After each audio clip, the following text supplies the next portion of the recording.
What is up, Honey Badger Nation, man? Thank you guys tuning in to another episode of Expert Mentors Live, episode 259. And we've got the man, Mr. Andrew Gaydosh, back on with us. What's up, brother? What's going on, Johnny? How you doing, man? Good, man. I love the, opportunity to connect with you and the group every month. I always look forward to that. And so being able to dive in with you this morning and then have you back on right now. So yeah, man. Gaydosh. We love our third Wednesday of the month meetings, man. Everybody, it's good, well attended. Everybody loves. They afterwards. That's part of why I was a little bit late getting on here. Is the guys were just chatty as can be after you jumped off, and then it kind of pushed me back on my things I had to do in between. Yeah, thank you. It was awesome, and maybe we can chat a little bit about some of that stuff today. But good stuff. Yeah, kind of lobbed it up there at the end, just kind of talking about, and I know just selfishly was trying to get a little bit of feedback and kind of talking through some things as get to present for Cindy down in Tyler, Texas on Friday. Me and Alex are going down for her and doing an event, and she really wants me to kind of, challenge on the mindset things a little bit. And just kind of where people are at in their heads a little bit. And so it's what we kind of talked a little bit ending up today talking about. And I think it kind of ties right into, the topic and the focus that we're going to dive into with you around winning the day. And, when I hear, kind of whatever that process is that you have to win the day, I think the first win has to be the win in your mind to get your butt up and get going. It has to be part of that. You're 100% right. And boy, you did open up a can of worms there at the end of the meeting because, it could have gone on for another hour. And I think you're right. And just the stories we tell ourselves in our head, man, even I don't care if you're new in the business or you're a seasoned veteran like myself that probably based on the ages I've been in the business, should have been out of here and retired by now because I've been doing this 30 years or 28 years. But man, the stories you can easily slip into to telling yourself that really have to be cautious of because it can really defeat you from the beginning. It can paralyze you or it can energize you. And Troy, one of our guys he comes from an athletic background. He's a newer agent. He's been with us, just got into real estate and he's 50 years old, just gets his second career. But he had the fortunate time that he spent with Coach Cups, who's one of the best high school coaches in the country. He's written a couple books. His son is the starting point guard for Indiana University.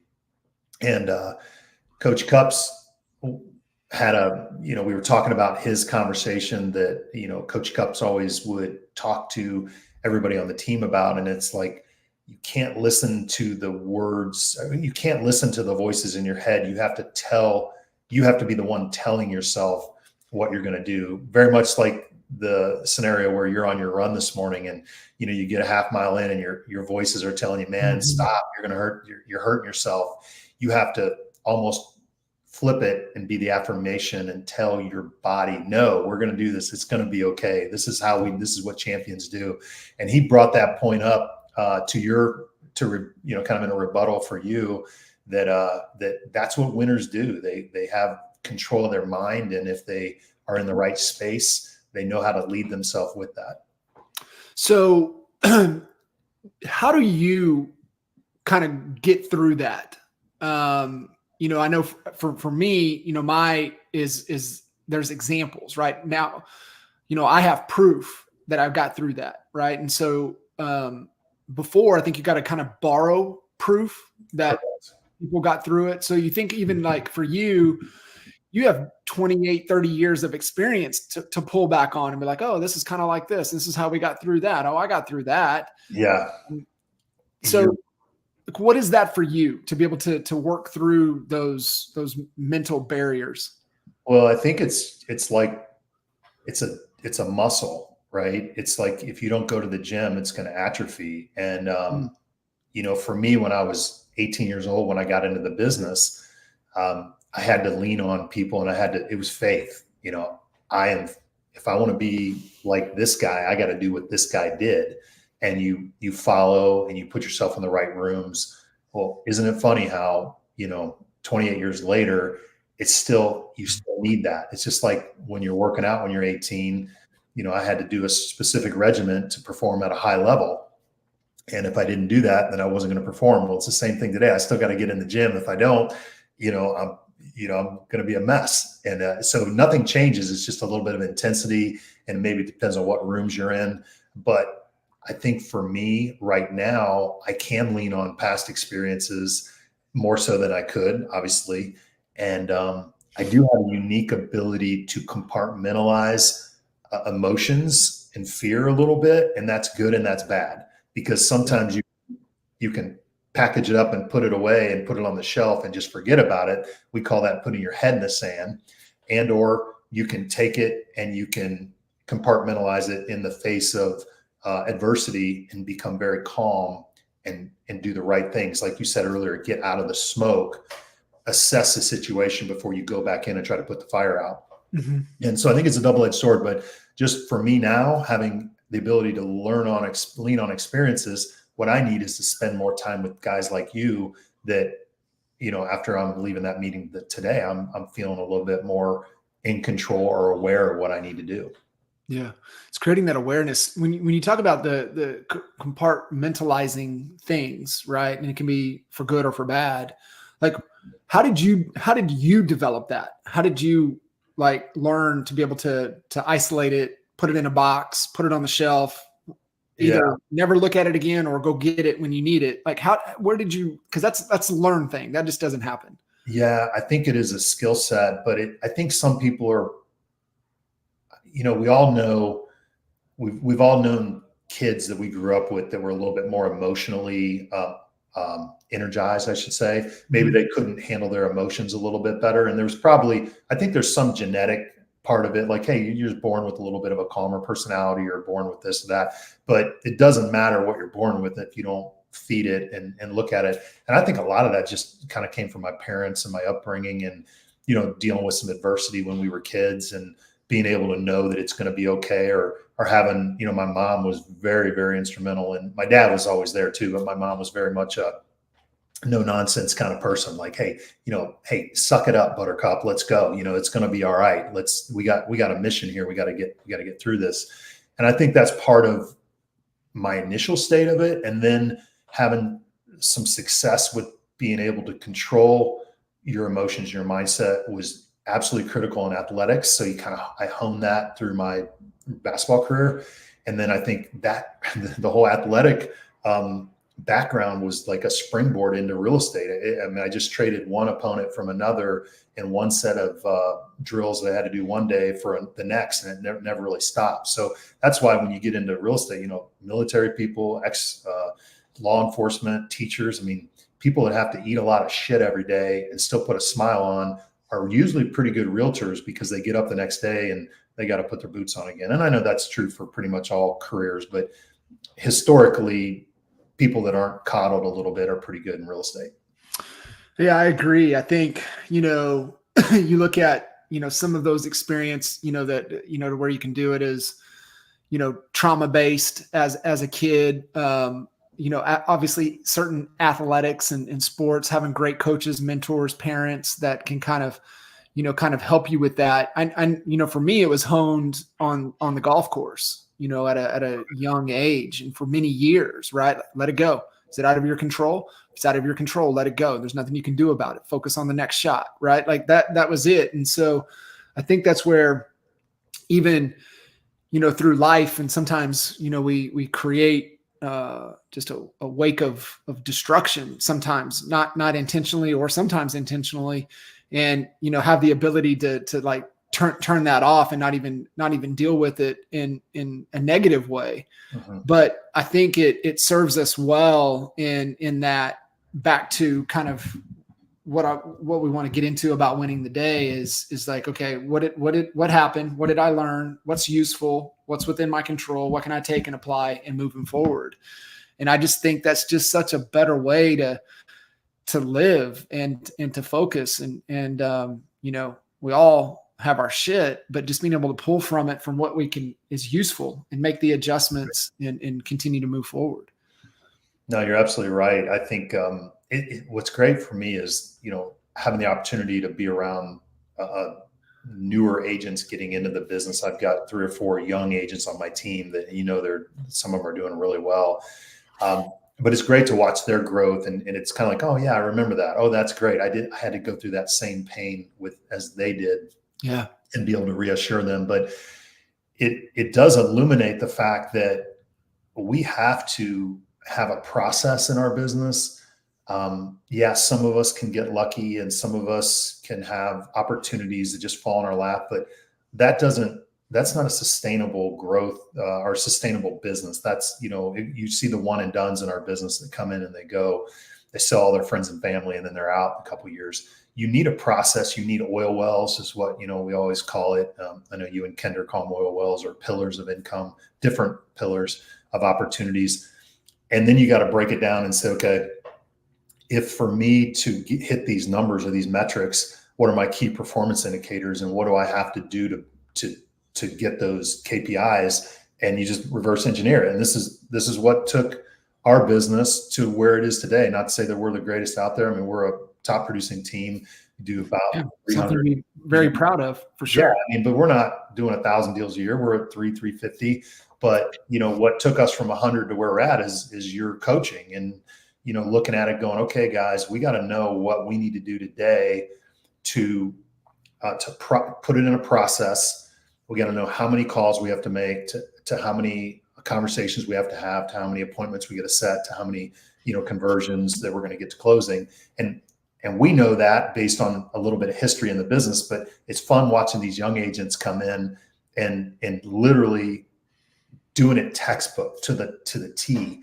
And then you see the ones that are doing it and the ones that aren't, and you can contrast their comfort in the real estate business. The ones that knows that they put their time in, they're 3 or 4 hours a day, they're going to have X at the end of the day, at the end of the week. They can sleep better at night than those that maybe are just trying to do it the way we always did it. And that's just out there, like the feather in the wind. And so I guess back to your point of winning the day, if you could identify, what it's going to take for you to have your success, reverse engineer it. And as long as you hit those numbers, or that you're doing what you should be doing, you're going to be successful at the end of the day. Right, for sure. So unpack that a little bit. What does, because getting clear on what it means is first step, right? Getting real clear and kind of formalizing that agreement of success. What is winning? Let's define that, right? We're talking about winning the day. Let's really define what you mean by that. And definitely, how you look at it, but then like the opportunity to coach and lead the team, young agents, experienced agents, like talking about, hey, we got to win the day. This is what it means to win the day. Yeah. Well, it's funny because Matt asked me that same question after we went offline earlier today. And my answer to him was real simple. Depending on the seasons of your life or your business, that's going to be really different, and it's going to constantly evolve. Right now, winning the day is, for me, is 8 hours, 8 hours, 8 hours. If I could have 8 hours of really good productive work, 8 hours of sleep, and 8 hours with my family, or, doing something on the personal side, spiritual, whatever that may be, recreation, then I've won the day. Now, do I win the day all the time? No, because, I'm still, at times there'll be days I'm hitting, 12 hours a day, but I'm making a mental note of that. And I know I'm going to be paying it now, but I'm going to be taking it off later and spending extra time during the weekend or whatever to make up for it. So that's my win the day. Now, okay, what does that mean to me? Well, I know if I can get through, because I'm still in production, I've got 3 jobs. I'm in production. That's 1/3 of my job, or probably half my job. A quarter of it's agent attraction, or attracting to the team or attracting to the organization. And then 1/3 of it's kind of dealing with some of the team things that maybe they need some help with, and or dealing with my own transactions that, Chris needs my help with or whatever. So if I know from a production standpoint, I have my list of things that I have to get through and this is just a printed version of our CRM, so I can take it on the run in the car with me.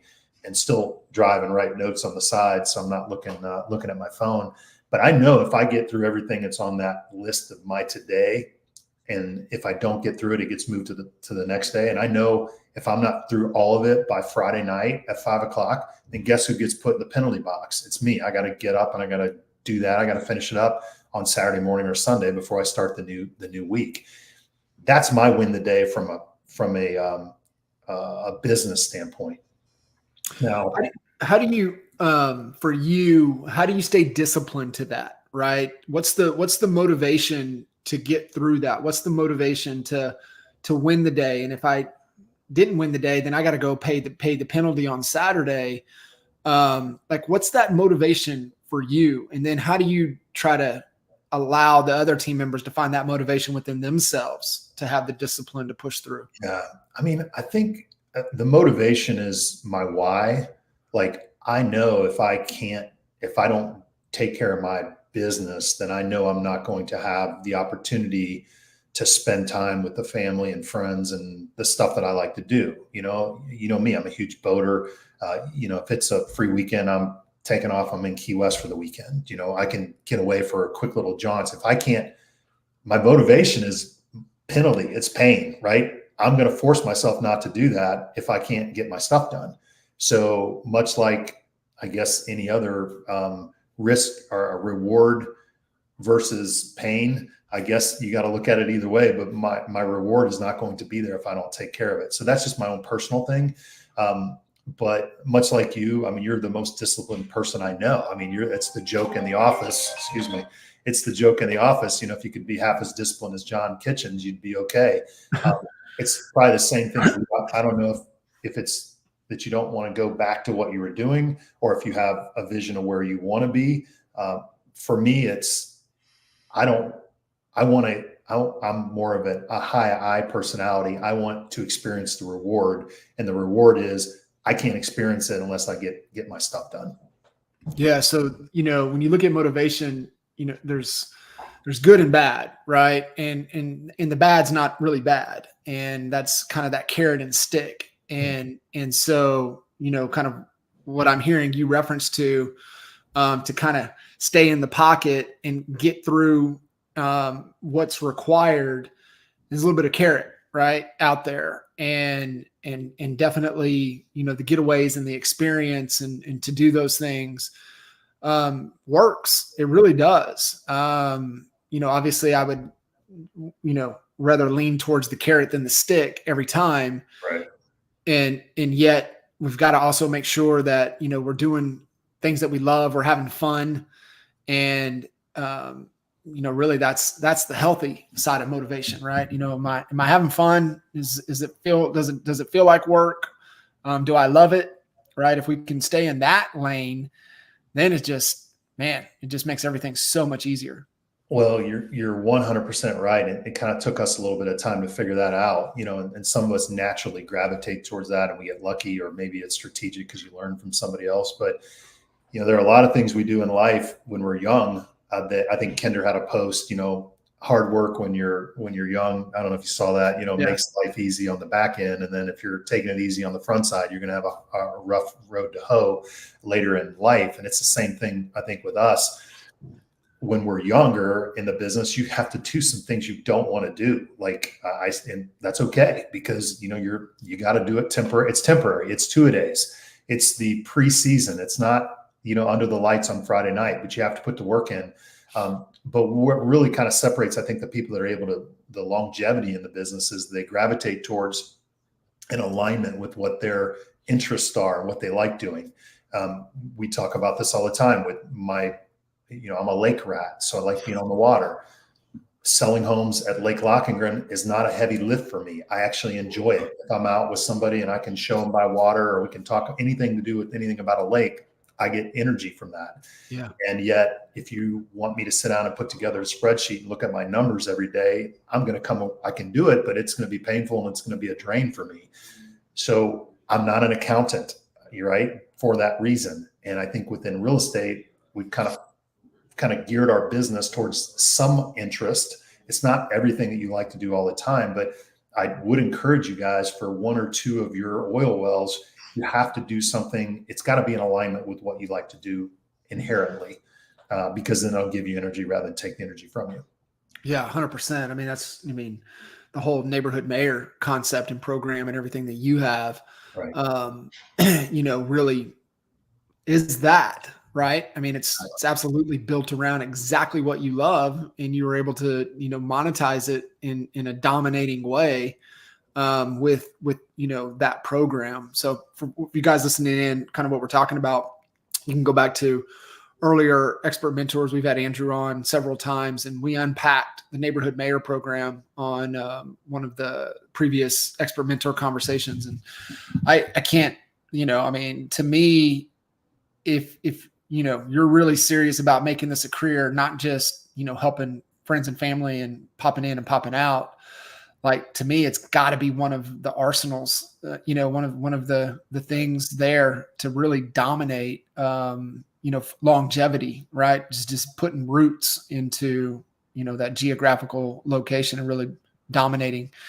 And maybe not, maybe it's ideally for those that are great and love connecting with people.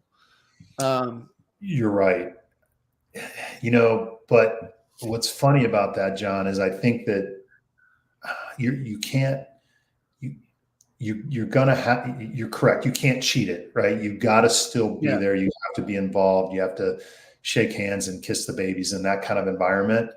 But I've seen it, and we've taught people how to do it, where they can put 95% of it into motion, into processes, and you can show up, and anybody can show up and shake some hands and kiss a few babies here for a short period of time. Sure. But there are ways to implement that type of program in a geographic farm or niche. It doesn't have to be a geographic farm. It could be a church community, wherever people are organized and they have an identity that they share. You can go in and you can implement some of the neighborhood mayor type of principles. I think it's probably going to do better for those that want to connect and build relationships like that. But you could theoretically, and I've seen it, where people go in and do the things that maybe it's not a natural for them, but it's an adaptive personality. Yeah, you're right there. It's not, I think the challenge there would be sustainability, just because it's not, in alignment. It robs you of energy instead of giving it. But the little distinction that you said right there from an association standpoint, right? And maybe, your association, like you said, is church. And you can take the same principles that apply that we utilize, at Lock and Grand, Yankee Trace, things that we do in a geographical, in a physical community. Correct. You can take the same principles and apply it to relationships and associations, for example, within church. So it's just don't. I guess when people kind of go through it, don't limit your thinking to this is what it is, right? What are the principles and how can I apply it across the board? I think is so important to understand. Yeah, we've actually had a couple guys that have leveraged their golf leagues and have really kind of been doing what we do. We varied it a little bit, but just all of a sudden making it. Sometimes you have to create your own market, and that was a group that was somewhat splintered. There wasn't really a lot of. It was there. People would come and join. This guy goes in. He defines it. He takes control of the communication within the group. He creates a media outlet with private Facebook groups. All the stuff that we talk about in Neighborhood Mayor, and he applied it towards the golf league. Now it's just humming along, right? Like they show up a half hour early. He's got a title company there buying drinks, cocktails for people before they go out. Here's a free beer, and all the stuff that's the principles are there. And if you connect with people, I think you can do that anywhere. You just have to make sure it's in alignment with what you want to do. And his alignment was golf. That's what he loved. That was his passion. So it makes it okay. I love it. It's so good. So back to kind of, the criteria that you use to win the day. Like, what is the exact measurements? What counts? What doesn't count? In kind of looking back and reflecting, did I win the day or not? Yeah. So I count my hours because time is obviously the most precious thing that we have. So I really do pay attention to how many hours I'm working on it. And, my alone time usually is in the mornings, when we get up and the kids are gone and, I have time to work out or whatever. Dawn's usually out. She's an early riser. She's running. So I'll take it a little bit easier in the morning until about 8 o'clock, and then boom, it's go time. And then it's nonstop. So when I'm first hitting my first text, you're not going to hear from me usually at 6 or 7 in the morning. I don't care what I'm doing, unless it's urgent. And then, so I'm counting my hours because again, 8, 8, and 8 is my goal. So that's the overall reach. And then the second thing goes right down to my CRM. My business is completely run and centered and managed or measured by my CRM. So I have every call that I need to make for that day in my CRM. And when I make a call, I'll never not follow up with another call with that person. They kid me because, we've had clients that are deceased now, but guess what? That call gets aligned to whoever was next in line for them. Sometimes you have a child that's handling the sale of the home or whatever. Well, now, but you create a relationship with that person as you go through the process. Well, guess what? Now they're on my next call. It might not be for a year, but when I'm making a call, I'm always scheduling another call. Depending on what the goal is, the objective, it's based on the time. You might be 3 weeks, it might be 2 years, but I think if I can stay true to my CRM, accomplish those tasks as part of my day, accomplish all of my scheduled appointments, and get all that done in the 8 hours, then I'm winning. And when I say 8 hours, that's that I don't win. I don't win that often on the business. But so I pick and choose, maybe borrow a couple hours here and there from the other sources. Do you have like certain, is it completing the tasks out of the CRM required? Is it a certain metric number to get to? Hey, I know I need to have 5 conversations today for this to be a win. Like, what is there a specific kind of thing? I'm just trying to give, as many ideas and context for people, because I think it's so important to manufacture confidence. Correct. And it's a collection of wins that builds confidence. Mm-hmm. And so I think even as from athletics, and this is like, we're team struggling. It's like, okay, how can, we know we need a win, but like, how can we manufacture some small wins either through practice or, through simulation or through something to where we can start getting, the team some confidence back so that we can actually win. Yeah, it's huge. That's 100% right. So I think, as I was speaking, I'm talking about where I'm at in my career, and, we've had 28 years of having relationships and conversations that's easy to continue to do. But I think what you're getting at is what we preach and what we teach to our people in our organization and our team.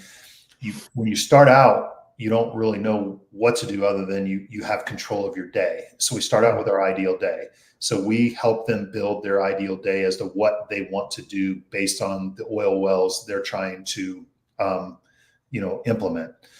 For example, for sub owners and expireds. For the first 2 hours of the day, generally speaking, some of our new guys are, hitting the 4 sub owners, and it could be an hour, it could be a 2 hours. We don't have a ton of expireds, but there's a lot of them historically that are out there. So to answer your question, to get in the weeds, we break down our day hourly, and if those agents are able to accomplish the goals that are set forth that they're supposed to be doing at that time, then at the end of the day, they've won the day. If they've stuck, they stick to that plan. So some of the things that we talk about are, what's a low-lying fruit, expireds and the 4 sub owners. What about the open house follow-up that you did? Because if you're not doing an open house every weekend in this market and you have opportunities to do that, you're fooling yourself. That's the best low-lying fruit that you can have. Well, you're going to have at least a half hour a day in follow-ups for people that you've met at open houses either that weekend or previous weekend. And then how about your sphere of influence? I'm a huge believer that you need to be in your sphere of influence at least 2 hours a day. And if you don't have a history of your past sales because you're brand new, who if your transmission goes out, who do you take your car to? Who cuts your hair? Who is your third grade teacher? There are I think Kendra had a nice list of back in the day of like all these little people that maybe are relationships that might help jog your memory. The easiest way to say it is if you had 200 people that you needed to invite to your wedding, who would you invite to your wedding? And that's a really easy way to kind of think about it. Those are people that you need to add value to. And when I say add value, these are sphere calls that you add value. Okay, you jump on the phone and you use the FORD acronym of family, occupation, recreation, dream. So you hit one or two of those, build some rapport. And then it's like, you're not asking for anything. You're not asking them to give you who's going to sell in the house, or if they want to sell their home. You're giving them something. Hey, listen, Mr. and Mrs. Smith, I noticed that house down the street, 3 doors down on the corner, man, it was listed for $700,000 and ended up selling for $750,000. Can you believe that? Did you see that? No, I didn't see that. So number one, you're demonstrating education, that you know what you're doing, you're a professional in the market. And number two, you're giving them something that's going to be helpful for their valuation. Generally, when you start doing that and giving them something, whether it be an invite to an event or information about what's going on in the market, they're going to reciprocate and they're going to say, you know what, I've been thinking about my house and the price of that. So by adding a little value to their life, whatever that may be, it's going to eventually get back to the conversation about real estate. So there's a lot of opportunities for you to do that in the market, of just adding a little value to them. And if you do that enough and you're in your CRM 2 hours a day doing that to your sphere of influence, you are going to walk away with opportunities, hands down. So I guess those are just kind of like some little things that we do, for those that are starting out to win the day. And then the more people that they have those conversations, the more that they're setting those appointments up in the future, or those tasks in the future to call and touch base. And then it just kind of just grows on its own and becomes its own autopilot. I love that. What a great distinction, right? Like, even if you're newer into a marketplace and you start to, business relationships are connecting with people, but it's like, okay, I'm getting married in 6 months. I got to build out my list of people local that I want to connect with and invite. That's a great way to kind of, frame it, to be able to think through with it, especially if you're newer into a market, and trying to, build those connections and start to build those relationships. It's fantastic. I think too, from winning the day, there's a couple things that, kind of resonate. And I've shared this with you, Sloan. It was kind of one of the biggest takeaways. We were sitting in Key West at the end of 20. And obviously things were still weird. They weren't weird in Key West. They didn't give a shit. Right. So we were there, and we were leaving that day, and him and I were sitting at the tiki bar over by, it's the place that we love to go to. It's right before A&B's. It's a big high-rise hotel, but you get out there that has the little tiki bar. Hidden gem. Has the big old buckets. So we like to, dip down in there and have a couple buckets. And so we were sitting there, and I just asked him, I said, hey man, what's the best thing, the number one thing that you've done this year that's transformed your business? He didn't even hesitate, man. He said, win the day. And he goes, before 8 o'clock, everybody has to declare what's the one thing within their control. So he defined it, right? Real clear. What's the one thing within your control that you are going to commit to today that's going to help move new business forward? And you get into real estate and you think about that, it can only be a couple things, right? It could be dials. It could be text, SMS, personal emails, effort metrics. It could be conversations. It could be set appointments. Those are about the only thing within your control within real estate. Saying, hey, I'm going to take a listing today. No, you're not.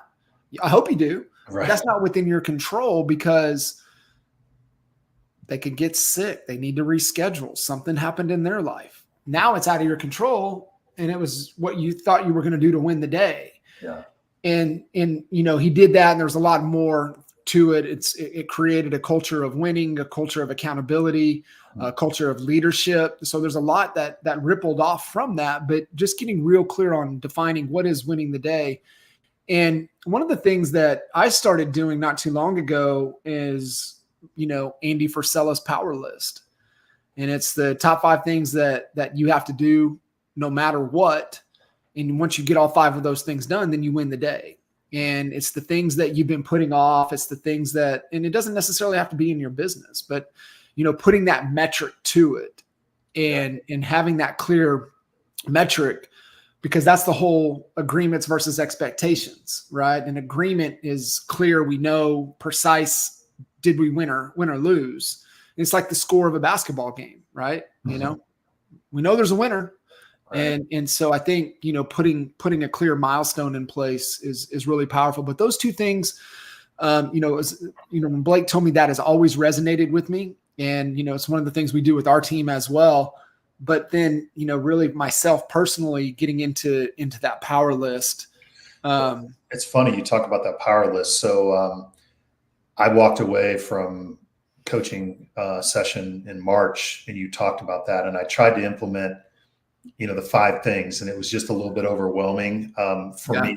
I've got, like you guys, I mean, got a lot of stuff going on, but it wasn't attainable for me to do, because these are the things that suck energy from me. These are the things I'm not going to gradually do already. It was kind of like the things that you need to get done that need, that were hanging out over your head, right? That's kind of the way I interpreted it. Yeah. So I basically have implemented 1 a week.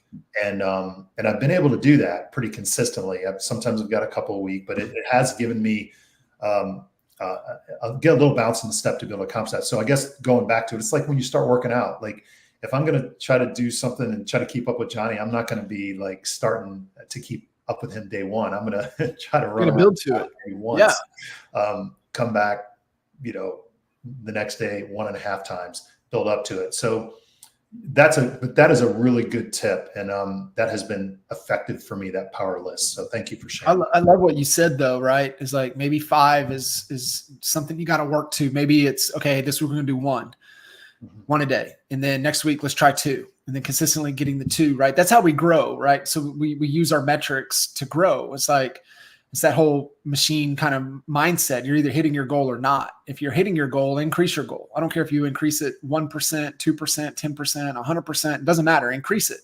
And it's just like going to the gym, like you said, right? Like I'm not going to keep, benching 135, right, every day. It's like, okay, what do I got to get to 137? What do I got to get to 140? What do I got to get to 145, right? And that's just where you see the small growth. And it's no different in our business. It's the same thing. Right? It's like, hey, we need 50 new leads a month. Great. We hit that. Okay. We need 52 leads. Okay. Hey, we need 55 leads. Right. And so when you hit it, you just keep increasing it. So I think, winning, it always has to be a little bit more, I think.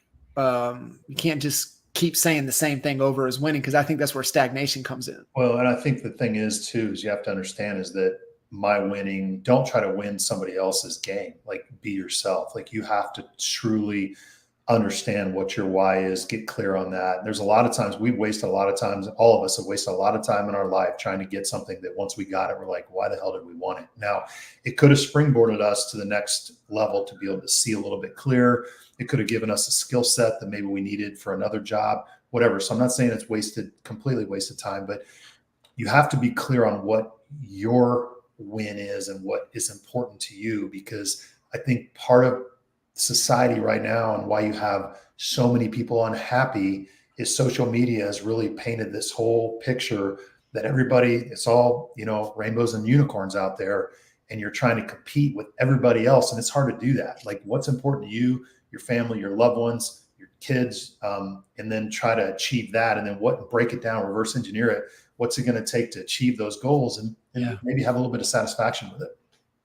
No, I love that. Yeah, it is. And I think, from a, endurance type, it's run your race, right? Don't get caught up trying to run somebody else's race, because then that's where shit gets bad in a hurry. Right. Trying to run, somebody else's, we hear the different analogies of it, right? Don't, hey, you might be on chapter 2. I'm on chapter 14. Like, don't compare where we're at. We're at different points.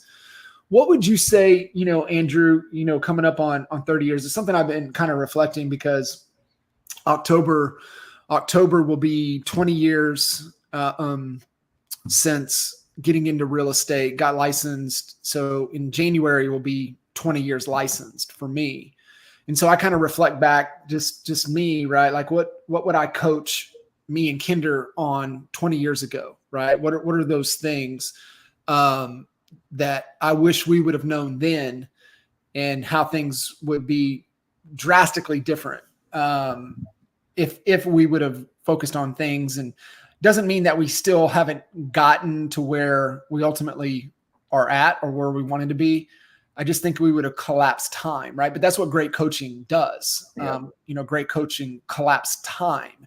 And I think the wrong direction, the wrong advice, the wrong mentorship, the wrong coaching, the wrong goals can be course corrected. It just sets you back. And I think it can set you back decades if you're not careful. But for somebody like you, 28, 30 years in, I mean, like how have you, from a sustainability standpoint, the longevity, and you look at these younger, agents or newer into the business, maybe in their second career, but, how do you kind of, mentor and model longevity within the real estate space? Yeah, I think that's a good question. I think understanding that what this real estate business is, it's not about the tactician or tactical perspective would be, what's the best CRM? What's the best way to drive traffic to my website? What is the best advertising campaign? Those are all tactical things. I think the best advice I would give somebody is, what is your business? Your business is relationships. Your business is your brand. So I would start out by saying, let's worry about what you're wanting to build in the long term. And this is for longevity. This isn't maybe necessarily for, getting the biggest paycheck that first year, but long term, to be in this business a long time, you have to build the golden goose, the engine that's going to continue to provide. And it's got to be a sustainable operation. So I think that's the first thing, is focus on the relationships that you have and a way to manage those relationships. And it's called a CRM. You have to have that customer relationship or retention manager, whatever you want to call it. And then you have to look at every emotion and stack it up to, does it get me closer to that goal or does it take me away from it? Just about the time you want to tell somebody to kiss your ass, is that really going to move you closer to the goal? No, it doesn't mean you have to work with this person and continue to, but you don't burn a bridge, you move on and you get closer to your goal by a different direction. So I think from a longevity standpoint, you have to really understand what you're trying to build. And then within that, I think, aligning yourself with the right people and, having the opportunity to spend time with people you want to spend time with personally that are going to support your business. We all know, and we've all had relationships that are not, that are toxic in general, that aren't good for us personally and aren't good for our business or whatever. So probably the most important thing you can do as a young person is really weigh that out too, when you're looking at the partner you're going to choose to spend the rest of your life with. Does this person align with my goals and what we want to build together? And it doesn't mean it's right or wrong. It just means, is that going to be there? Because in this business, it is not easy. And, we talk about it every day and people think it's easy. They get into it and the ones that are unrealistic get booted out pretty quick. But in order to have a sustainable business, you have to have a supportive environment. Now that could be from a personal environment, or that could be a business, a team, whatever. But John, you and I know that we have some of our dear friends, including some of us personally, that, that's super important. Like I wouldn't have been able to do half as what I've been able to achieve if it wasn't for Dawn and the family and even my parents being super supportive of me and the time that maybe I needed a little bit more support in certain areas. So that is another key factor that it's not technically part of your business ledger, but it's probably just as important as anything in life. And I don't know how you feel about that. Oh, 1000%, right? It's not about the team, right? It's always the who. And you have to expand it beyond the business and within the life, right? What does my life team look like? Exactly. What are all the areas that I have the key who's in those areas? If I don't, who do I need to go get, right? To be in that void, right? And that's the number one team you have to build is the life team. Mm-hmm. And everybody's responsibility, because everybody is the CEO of their life. Number one responsibility of head of company is the right people in the right seats. That's your number one metric as head of your company, head of your life, is do I have the right people in the right seats? And you can use whatever analogy or whatever. I like the, the moment we're born, the bus is already moving, right? And we're born on the bus, and there's already people on the bus. The bus never stops. And our job is to understand that people will get off, people will come on. Sometimes we want to reshuffle where they sit. Sometimes we want to kick their ass off the bus. Right. But it's just understanding that our job as we get older is to make sure that we have the right people on that bus.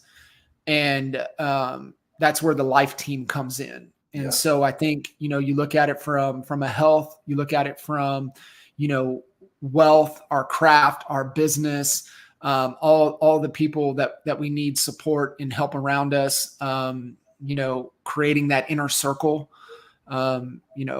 is absolute, right? To me, it's the most important that you can create is that tight knit circle, people that you go to. And it's, you and I talked about it and recommended it, but, Choose Your Enemies Wisely, Bet David's book. It's one of the best business books in a long time.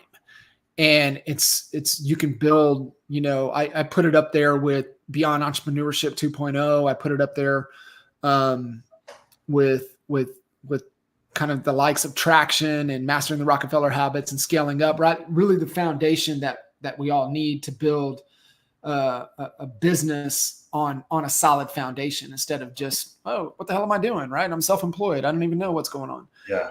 To be able to have, but in there, page 182, is build your inner circle. And he even has a criteria that you plug people in and measurement, and they need to be above a certain score to be worthy to be in your inner circle. Mm-hmm. And I can't stress that enough. And you talk about relationships and who you're reaching out to, who you're connecting with. I talk to everybody in my inner circle at least once a week, if not daily. And to me, when you surround yourself with those type of people, and it goes back to, my favorite Nipsey quote, right? You got to look at the people around you in your circle. And if they don't inspire you, you don't have a circle, you have a cage. And I think that's where you have to start with that inner circle and that criteria. Right. And it's a bonus if the person that you're spending every day with, waking up next to, falling asleep next to is in that circle. Oh yeah. 100%. I mean, that you're absolutely right. And there's, I'm sure there's a lot of people out there that are saying, well, what if, here I am, I'm single, I haven't met that right person yet. It's just like anything, or maybe you haven't found the right rooms to be in. I think you got to ask yourself, okay, who is this person, and what type of person do I have to become to be attractive to that person? What type of person do I have to become so that group of people would welcome me into their room to contribute? And that's a lot of times it's some self-help, some self-work that you have to do, but we can always get better. That there's no question. We can always become a better person. There's certainly things we'll have to work on, but don't feel bad, because there are still opportunities out there that you can do that. But to your point, exactly, I love exactly what you said. 100%, brother. I appreciate you as always. Really embodying, what this whole Expert Mentor series has been about. I mean, 259 episodes is just wild to think. And I can't thank you enough. Appreciate you. And, you guys listening in, if you guys are not connected with Andrew, if you're in any type of relationship driven business, doesn't have to be real estate, get into the Neighborhood Mayor program with Andrew. Connect with Andrew, reach out to him, but get plugged into it. You owe it to your business, you owe it to your team, you owe it to your family to have that as a key component in your business. So get connected with Andrew, and we'll catch you guys on the next episode. Yeah. Thanks, John. Appreciate you, man. Appreciate you, brother. See you guys. See ya. Bye.